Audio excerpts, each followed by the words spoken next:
God's amazing grace. For him who believes. September 14th. Therefore it is of faith that it might be by grace. Romans chapter 4 verse 16. Without the grace of Christ, the sinner is in a hopeless condition.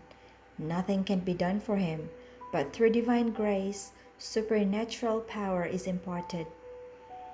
It is through the impartation of the grace of Christ that sin is discerned in its hateful nature and finally driven from the soul temple. It is through grace that we are brought into fellowship with Christ to be associated with Him in the work of salvation. Faith is the condition upon which God has seen fit to promise pardon to sinners. Not that there is any virtue in faith whereby salvation is merited, but because faith can lay hold of the merits of Christ, the remedy provided for sin.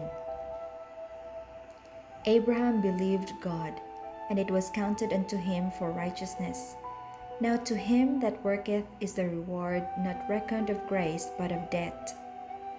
But to him that worketh not, but believeth on him that justifieth the ungodly, his faith is counted for righteousness. Romans 4 verses 3 to 5. Righteousness is obedience to the law. The law demands righteousness, and this the sinner owes to the law, but he is incapable of rendering it. The only way in which he can attain to righteousness is through faith.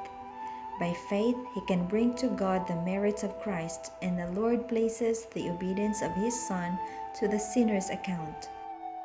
Christ's righteousness is accepted in place of man's failure, and God receives, pardons, justifies the repentant, believing soul, treats him as though he were righteous, and loves him as he loves his Son. This is how faith is accounted righteousness, and the pardoned soul goes on from grace to grace, from light to a greater light.